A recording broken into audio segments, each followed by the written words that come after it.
Bonjour. Aujourd'hui, dans cette vidéo, on va se pencher sur le Pentium MMX 166 MHz. Pourquoi? Parce qu'il a développé quelques problèmes et il y en a un que je crois que c'est de ma faute. Donc, j'ai essayé d'installer les pilotes pour le zip 100 à port parallèle et l'ordi ne va pas le détecter. Donc, je peux supposer que j'ai branché à l'envers le connecteur parallèle. Aussi, la lumière du disque dur est toujours allumée, il ne clignote plus. Le lecteur CD-ROM n'est plus détecté.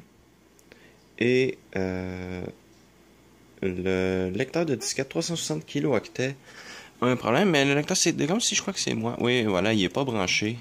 Ok, j'ai dû le débrancher la dernière fois. Donc, voilà, j'ai quelques problèmes avec le lecteur 360 kilo-octets. Donc ça, c'est une disquette 360 kilo-octets. On peut la reconnaître avec l'anneau ici qu'il y a dans le milieu. Les 1,2 mégaoctets. On va en sortir une. Allez. Hop. Non pas l'anneau dans le milieu, comme vous pouvez voir. Donc, voilà. Cet ordinateur-là me sert à la base pour... est supposé me servir à faire les copies images avec WinImage des disquettes 5 pouces. Je préfère avec le 486, mais voilà, puisque le 386 est le plus souvent branché sur l'ordinateur là-bas, ça ici, lui, est toujours libre à être utilisé, donc je peux transférer ça. Et voilà, je l'ai installé un lecteur zip pour pouvoir justement transférer facilement les fichiers, et le lecteur zip ne va pas s'installer. Donc je crois que j'ai peut-être mis le port parallèle à l'envers. Donc on dirait que j'ai fait beaucoup de merde avec cet ordi-là, donc ça, on va l'enlever. Ça, par contre, je suis tellement content de l'avoir eu. Bien, donc, je vais vous montrer ce qu'il fait.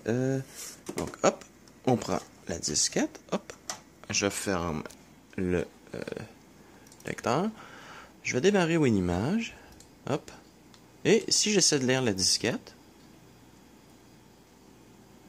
voilà, disque error on track 0 head 1, donc la tête numéro 1 qui est la seconde, hein, et puisqu'on sait qu'en termes de lecteur de disquette, la tête du bas a toujours été celle qui a existé, celle du dessus n'a pas toujours existé. Donc celle qui est en bas, c'est la tête 0, celle qui est au-dessus, c'est la tête 1. Donc je suppose que c'est la tête du dessus, et soit elle est très sale, soit soit le lecteur est désaligné. Donc voilà, va falloir que je perde du temps là-dessus, mais par contre, vu que j'ai acheté deux autres lecteur. Le 1,2 mégaoctet, je crois que je vais le mettre dans le Pentium MMX pour pouvoir justement lire ainsi les 1,2 mégaoctets, puisque je vais avoir des copies de 1,2 mégaoctets, car je vais avoir le programme CorelDRAW 1.10 à proposer, il me semble, ainsi que d'autres disquettes. Bon, ça c'est Draw Perfect. Ça, ce programme-là, je sais pas c'est quoi, mais il existe. Je l'ai testé sur le 386 et il fonctionne. Donc, aucune des disquettes semble avoir des secteurs défectueux. Donc, voilà. Là, il me reste plus. Allez, rentre dans ta pochette. Allez. Non, oui. Ah. Vous pouvez pas savoir comment j'aime les disquettes. C'est juste... c'est pas ironique, là, ce que je dis là. C'est vraiment mon média préféré, les disquettes. Je sais qu'il y a des gens qui ne les aiment pas, mais moi, c'est vraiment mon média préféré. Bien, donc on va éteindre ça. Et je vais passer au démontage. Et il faut aussi que je huile le ventilateur. Comme vous avez pu le voir au début de la vidéo, il fait du bruit. Donc, allez, au travail. Bien, je suis sûr que vous n'avez jamais vu un lecteur de disquette autant démonté, donc même moi je ne peux pas le démonter plus. Sans ça, je vais désaligner le capteur de piste 0. Vous pouvez voir ici le petit truc en forme de U noir dans le milieu.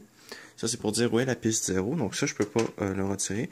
Je peux pas retirer les têtes non plus parce qu'elles sont retenues par le bout de métal ici. Vous pouvez voir, hop, si je déplace ça, vous pouvez voir le bout de métal, c'est ce qui tient en fait les têtes.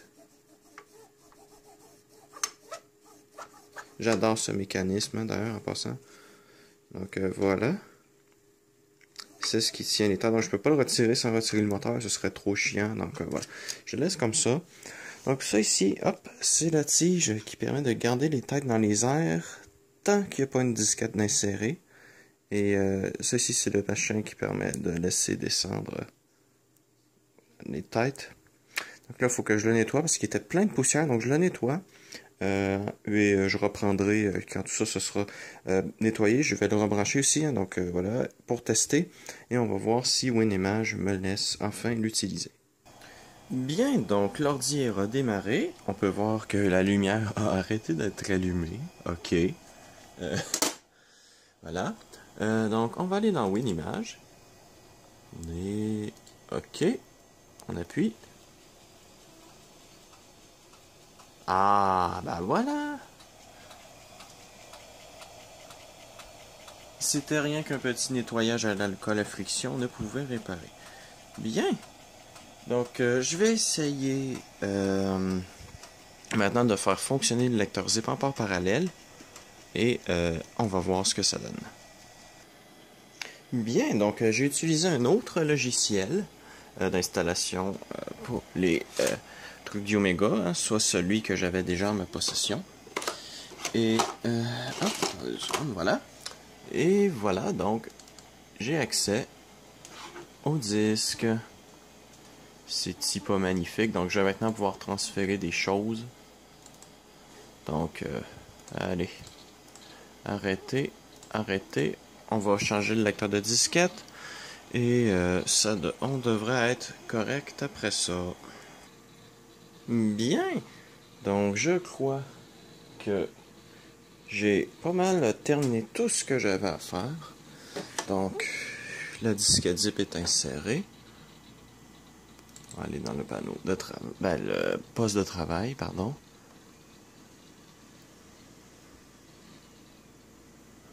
Donc, F.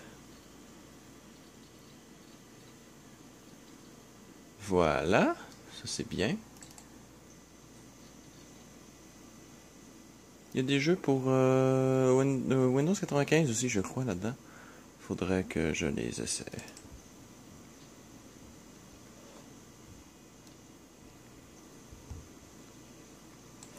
Mais bon, voilà. Allez, back. Voilà. Donc ça, c'est beau, ça fonctionne. On va donc démarrer WinImage. Hop. On va prendre une disquette de 1,2 mégaoctets. On va l'insérer. On va demander à WinImage de la lire. Parce que j'ai changé le lecteur de disquette, hein, au cas où vous ne l'auriez pas remarqué. Et ça lit, ouais, c'est bien ça. C'est très, très bien. Bon, ben, je crois que tout ce qu'il y avait à faire sur le Pentium MMX a été fait. Je vais maintenant pouvoir sauvegarder ça sur la disquette zip et la retransférer ensuite. Donc, on va laisser ça se terminer. Je vais la sauvegarder. Sauvegarder. On va lui dire IMA. Dans poste de travail. F. T. E. S. T. Voilà. Fait enregistrer. Ça, le disque est protégé en écriture.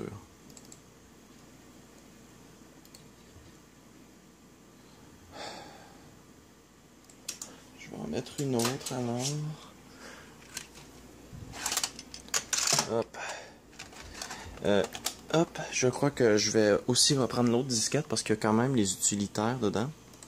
Donc on va voir ce que ça donne. Donc enregistrer. Ah voilà. Et ça l'enregistre le tout. Puis on peut voir que la souris ralentit.